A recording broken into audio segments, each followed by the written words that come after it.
আজ যে ভিডিওটি তোমাদের সামনে তুলে ধরলাম, এটি এমন একটি জায়গা যেটি বাংলার ইতিহাসের সাথে নিবিড়ভাবে জড়িত। ঐতিহাসিক গুরুত্বের পাশাপাশি এক অনন্য সৌন্দর্যের অধিকারী এই মুর্শিদাবাদ জেলার মতিঝিল পার্ক। নবাব আলীবর্দী খানের জামাতা এই উদ্যানটি নির্মাতা, যা বর্তমানে অনেকটাই পরিবর্তিত হয়ে গেছে। এত সুন্দর একটা প্রকৃতির কোলে এত সুন্দর একটা উদ্যান যে আমাদেরকে উপহার দিয়েছে, এর জন্য অসংখ্য অসংখ্য ধন্যবাদ। চলো এবার একটু ভেতরের দিকে যাওয়া যাক। গতকাল যে ব্লগটি আমি শেষ করেছিলাম, আজকে সেখান থেকেই শুরু করলাম। প্রত্যেক পর্যটকদের জন্য এই আকর্ষণীয় একটি স্থান মতিঝিল পার্ক। ভেতরে এন্ট্রি ফি মাত্র 30 টাকা। চলো আমরা এন্ট্রি ফি দিয়ে ভেতরে ঢুকে পড়ি।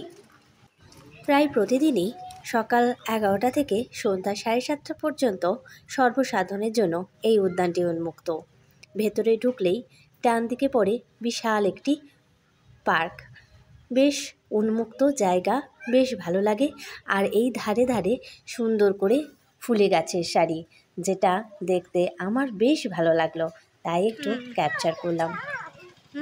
এদিক দিয়ে এসো।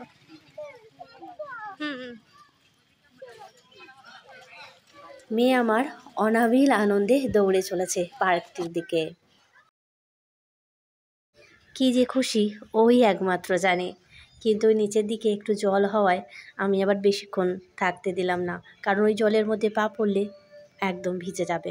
সারাক্ষণটাই ভিজে পায়ে থাকলে আবার ঠান্ডা লেগে যাবে। সব দিকই বজায় রাখতে হবে আমাদের মতো মায়েদের। পড়ে যাবে আস্তে আস্তে। দাঁড়াও, পায়ে কাদা লেগে গেছে গো। যত দূর পর্যন্ত চোখ যায় শুধু গাছ আর গাছ, চির সবুজ যেন চারিদিকে ঢেলে দিয়েছে। বেশিরভাগ এটা শীতকালটাই বেশ ভালো লাগে। চারিদিকে তখন আরো আরো সুন্দর ফুলের বাহার। মাম্মা আনন্দে দৌড়েছে। আসো এখানে বসো, এসো এখানে একটু বসি। পাপা আসো, পাপা টয়লেটে গেছে। হ্যাঁ, দোলনা চড়বে? ওই যে দোলনায় জল, ওখানটায় জল ভরে গেছে। টয় ট্রেনে উঠেছে? টয় ট্রেন যাচ্ছে না? তোমার ট্রেন যাচ্ছে না? যাবে, একটু বসো, ওয়েট করো, ড্রাইভার নাই। সবে 3টে প্যাসেঞ্জার হয়েছে, 3টে প্যাসেঞ্জার।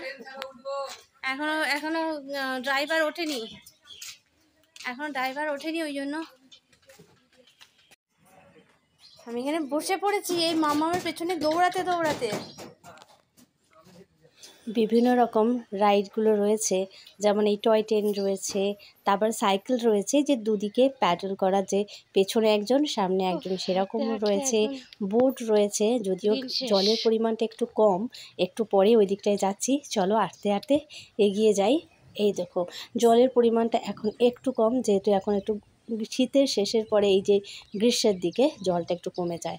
ওদিকটায় যত সম্ভব মাছ ধরছে, দেখলে বেশ ভালো লাগছে। আর বোটটা দেখো এখন ঠিক চলছে না।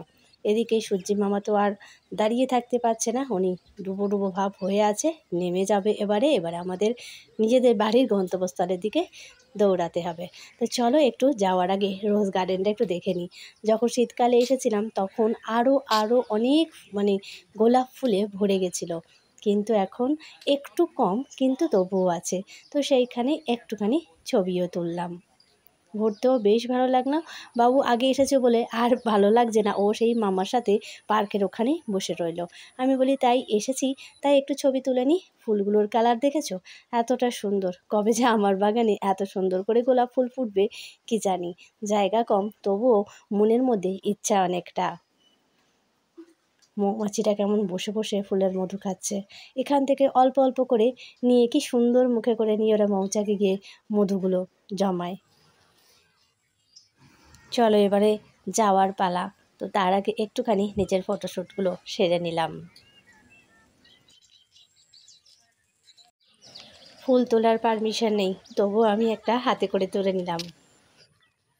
তোলার পারমিশন নেই, একটা তবুও ফুল না তুললে হয়? কোথায় যে লাগাই খুঁজে পাচ্ছি না। যা,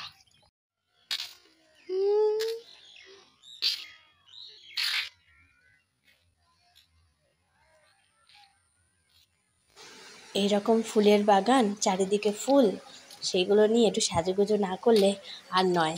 তো এইটা করতে করতেই চলো এবারে আস্তে আস্তে গেটের দিকে চলে যাই। মামা ওদিকটায় অধৈর্য হয়ে পড়ছে, অনেকক্ষণ ধরে খেলা করেছে। আর দূরে ওই যে কটেজগুলো দেখছো, ওগুলো মনে হয় থাকার জন্য, এখন থাকার ব্যবস্থাও হয়ে গেছে। বেশ ভালো লাগছে। সূর্যি মামা ডুবে গেল। চল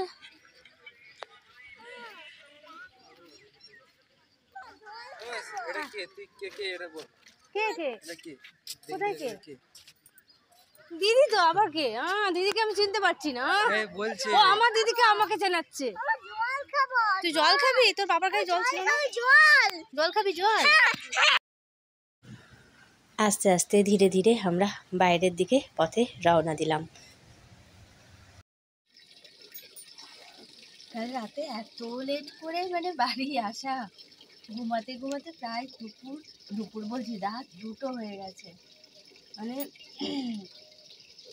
গাছগুলো শুকিয়ে গেছে, জল দেবো বলে এলাম। ট্রেনটা 2টো ট্রেন পুরো ক্যান্সেল করে দিয়েছে। দিয়ে আর 6:45-এ ট্রেনটায় উঠবো বলে মোটামুটি লালবাগ কোর্টে চলে এসেছি। কিন্তু ওই অতক্ষণ বসে বসে 10টার সময় লাস্টে ট্রেন দিয়েছে। এই ফার্স্ট টাইম আমরা এতক্ষণ ধরে কোনো ট্রেনের জন্য ওয়েট করে বসে রইলাম। এইভাবে হয়ে যাবে বুঝতে পারিনি, টেনশানও হচ্ছিলো যদি পৌঁছাতে না পারি। যথারীতি এমনি কনফিডেন্স ছিলাম যে না পৌঁছে ঠিক যাবই। এবার রাতে এসে খাবো কি সেটা নিয়েও দোকান খোলার কিচ্ছু নেই। তারপরে অনেকটা হেঁটে হেঁটে ওখান থেকে ঘর পর্যন্ত হেঁটেই এসেছি। হেঁটে হেঁটে এসে নিয়েছি তো আসার পথে বিরিয়ানি দেখতে পেয়েছি, তো সেটাই নিয়ে নিলাম। ওই 3টে হবে বললো, রাত 12টার সময় আর প্লেট হতে পারে। তো মোটামুটি ওই নিয়েই সবাই মিলে ভাগ করে খেয়ে নিলাম। আর বিরিয়ানি প্যাকেট যথেষ্ট বেশি দেয়, একজনের থেকে বেশি।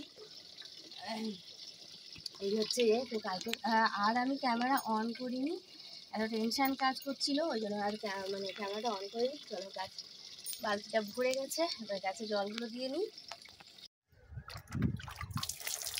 যেহেতু এটা আমার ফ্যামিলি ব্লগ, তাই আমার বেড়াতে যাওয়ার মাঝে আমার ঘরেরও ব্লগটা চলে এসেছে। তো ব্লগ এইভাবেই হয়। তো চলো গাছে জলটা দিয়ে নিই। আর এদিকটায় আমার গাছে কী যেন বরবটি গাছে অনেকগুলো বরবটি ধরেছে। এইগুলো না সাধারণত আমি মেয়ের জন্যই গাছটা লাগিয়েছি। বিনস গাছ লাগাই, পালং শাক গাছ লাগাই, তারপরে এটা বরবটিটা দিয়েছি। বাবু এই বরবটি খেতে চায় না, তাই একটু অসুবিধা হয়, তো ওই জন্য মামার জন্য নিয়ে এসেছিলাম। তো চলো এবারে টিফিন করে নিই। হয়ে গেছে, চলো যাও একটা একটা করে দিয়ে এসো দাদাকে। যাও যাও দেখি একটা দাও, যে কোনো একটা দাদাকে দিয়ে দাও। হ্যাঁ নাও, এটা বড়দাকে দিয়ে এসো, এটা বড়দাকে দিয়ে এসো।